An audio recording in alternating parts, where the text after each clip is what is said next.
Royal Gold is a royalty company, and this chart goes back 2 years. And as you can see, during that whole period, Royal Gold has underperformed the price of gold. Go to the next slide, please. And this is Tanzanian royalty. And as you can see, the price of gold has outperformed the gold stock as well. Go to the next slide, please. So now the question comes up, and this is what I want to do the rest of the program about, is why should an investor buy gold equities rather than the metal when the equities include political, operational, possible fraud, management, financial, environmental, and regulatory risks, and who knows what else? Come back to me, please. In other words, why bother with equities? Why not buy the metal, put it in a safe somewhere, and forget about it? Why take all the risks that one has when one buys a gold equity? Now, this is something that should be of intense interest to anybody who owns a gold mutual fund or any gold stocks. Well, what is the industry, the gold producers and the World Gold Council and all the pundits that you see in the Wall Street Journal and the Financial Times, and also folks, talking heads that you see on television and the gold newsletter guys have to say about this? Well, go to the next slide, please. Recently, I went to a terrific presentation by a junior gold company. It's called Seabridge Gold. And the president of that company, a terrific presenter, by the way, made the point that production costs are rising faster than the price of gold as a reason for the underperformance of Seabridge stock and by implication, all of the junior stocks against the price of gold. Well, it's true. Production costs are rising faster than the price of gold, but so what? And then they say there's uncertainty about future mining costs. And then they say there's uncertainty about the future price of gold and the underestimating of that price by Wall Street analysts. And that is a fact. And then they say investments that normally would go into gold are going to what they call gold exchange-traded funds, ETFs. Exchange-traded funds are really pools of gold. And when you buy an exchange-traded fund, the share of the fund is really supposedly backed by a quantity of gold. And finally, there are groups like GATA who've made a very big deal of the fact that the gold market is manipulated by central banks and various governments. Come back to me, please. Now, all of these reasons cited have some truth to them. I mean, everything these folks say rings true to an extent. But I'm here to tell you, folks, that there is a much more compelling reason why the gold equities have underperformed the price of gold. A super compelling reason, and that is, go to the next slide, please. There is no institutional sponsorship.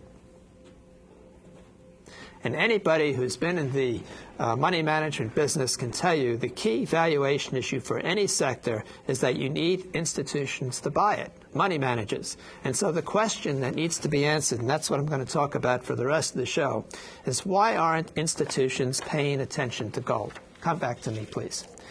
And it's not like they never paid attention to gold. So if you go back to 1980, when there was rampant inflation and the gold price hit a peak intraday of something like $850 an ounce, in those days, the gold sector component of the S&P 500, the S&P 500 is an index of the 500 most valuably traded public firms. The gold sector portion of that was 3%. Today, it's something in the order of 0.2%. How is it that the institutions aren't paying attention to gold anymore? At one point, they did. And up until around, let's say, the mid-1990s, maybe the end of the 1990s, all of the money managers, especially those that were Swiss-based, like United Bank of Switzerland, Credit Suisse, and others, they would always tell people that 5 to 10% of your assets should be in gold, no more. In fact, I used to go to the Credit Suisse. They used to have a 2-day seminar at the St. Regis, a really grand affair with terrific food and a lot of experts around. They always had a session on gold. And then one day that session disappeared. Well, one of the reasons why the institutions have been turned off to gold is that the pundits who serve them, the consultants, and they all employ consultants, they have been down on gold. And one of the principal consultants is a guy by the name of Peter Bernstein. Peter Bernstein today must be about 90-some-plus years old. He is a legend in the industry. He is a brilliant guy, a very talented wordsmith, and he has written a book about gold. It's called The Power of Gold. And I'm going to talk about the book in just a moment. But a few days ago, I think it was on February 10th, he gave an interview at the Financial Times. It's on the internet. You can watch the interview. And here's what Peter Bernstein had to say about gold in that interview. And mind you, he is an important consultant to the money management industry. He was at one time, he inherited from his father, I think in 1973, a firm called Bernstein Macaulay. It was an important money management firm. Excuse me. I may be mixed up on my years. That firm became the money management arm of Shearson, which was subsequently merged into Citibank.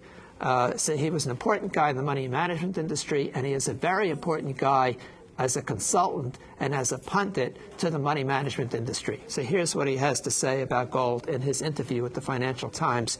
Go to the next slide, please. So here he says, gold is a hedge against extreme outcomes.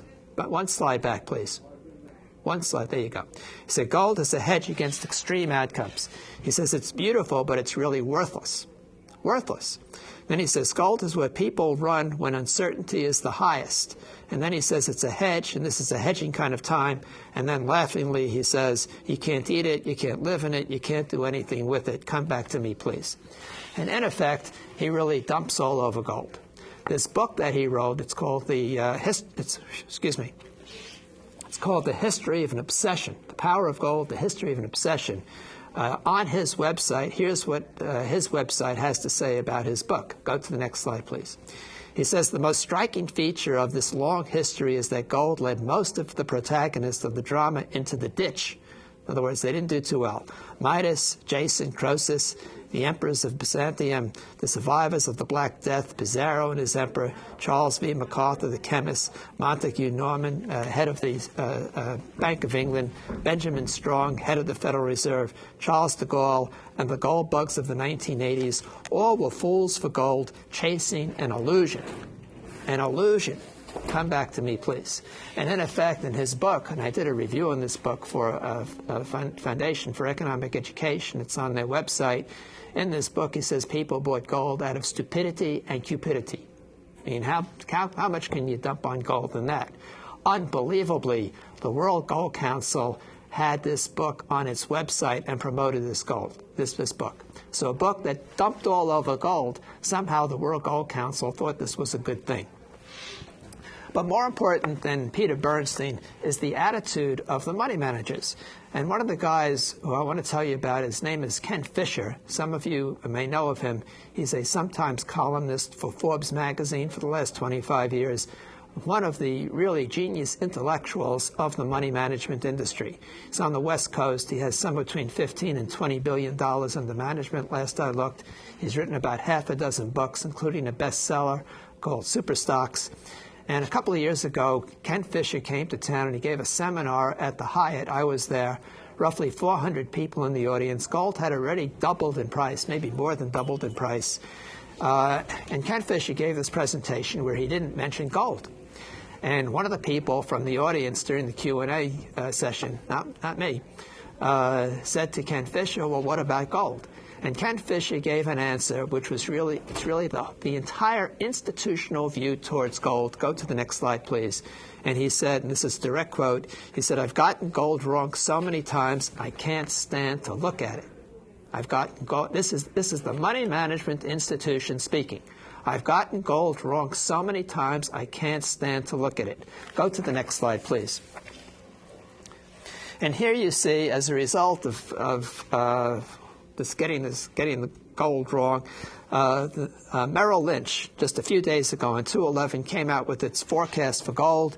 And in the year 2009, they're forecasting something like $1,000 gold. In 2010, something like $1,100 gold. But then long-term, they forecast $650 an ounce of gold. Come back to me, please. How could they say that? And where are they getting these numbers from? And the answer is they have models that are based on jewelry from the World Gold Council, and they have consumption patterns that go back for a long time. And based on these consumption patterns, they extrapolate into the future, and they're forecasting gold for $650 an ounce.